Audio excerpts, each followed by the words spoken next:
Good day. My name is Scott Richter, CFA CMT. I am a portfolio manager for Fifth Third Asset Management, and today we are going to be talking about technical tools for fundamental managers, specifically using indexed relative strength as a tool.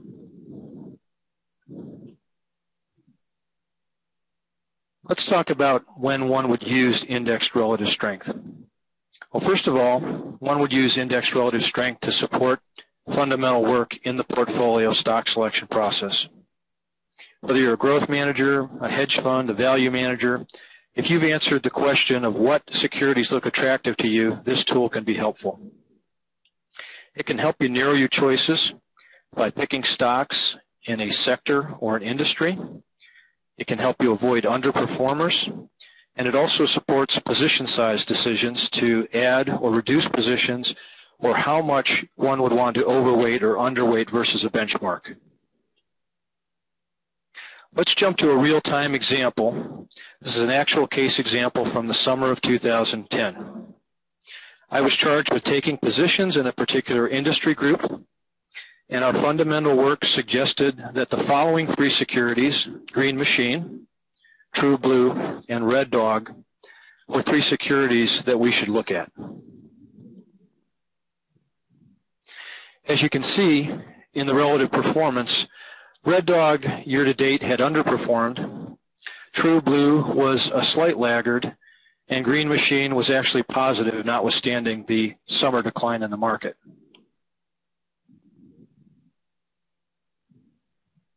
The other thing to notice is that all the stocks had started to recover, and they were behaving in a very similar fashion as a group. So now it was decision time. What did the fundamentals suggest for these particular securities? What would indexed relative strength suggest? Did those opinions match up, or did they diverge from one another? Were there certain securities that should potentially be avoided? And what should we think about when it came to position size, allocations of dollars to a particular position?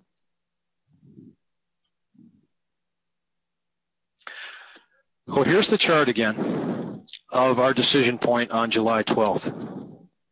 Let me tell you what actions I took at that time. Based on the chart of indexed relative strength, decided to overweight a position in Green Machine. Once again, it had positive relative performance and was clearly outperforming the other two. I added to the position in True Blue, and I avoided and underweighted the position in Red Dog. So now let's go forward in time and look and see how this position played out. This is a fast forward to October 25th. And here's what we can see. Green Machine continued to outperform and gain margin on both True Blue and Red Dog. True Blue actually did pretty well, performing in the 15 to 17% range. Red Dog was clearly a laggard. Here's the relative performance of each of these securities. Once again, Green Machine was at 24%. True Blue is at 18 and Red Dog at roughly 12. So this was a very successful outcome. And once again, it was predicated on price persistence and the fundamentals of these stocks continuing to support their relative performance. Now let me add one nuance here. As most fundamental managers, whether you're with a fund or another type of product, there's always a benchmark. So we can't forget the index or the benchmark. So what you see in this chart is the index right here, this pink line.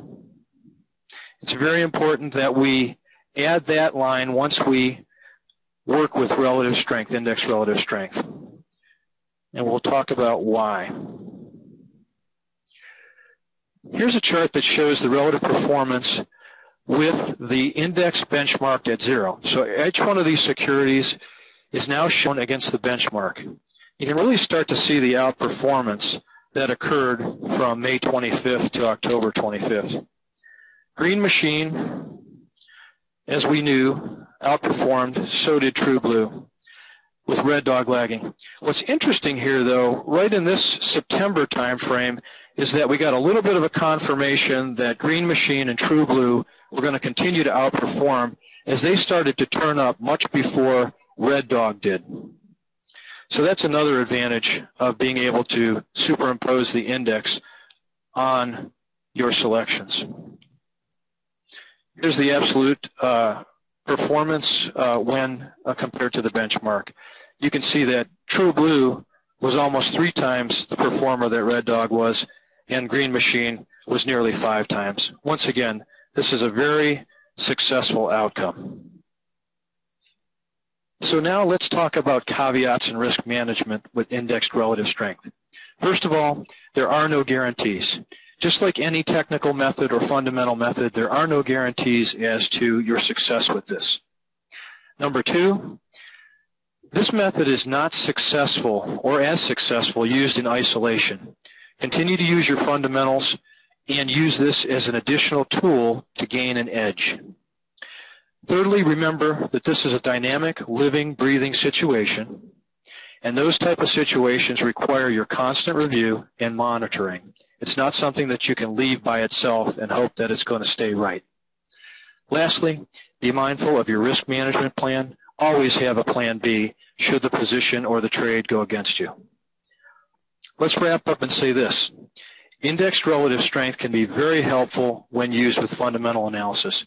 If you've determined the pool from which you can choose your securities, this method can be very helpful in choosing a stock, choosing amongst a group of stocks, avoiding underperforming stocks, and helping you with determining proper position size and how much you want to overweight or underweight a benchmark position in a portfolio. That all being said, for the MTA, this is Scott Richter, CFA CMT, and we will see you again next time.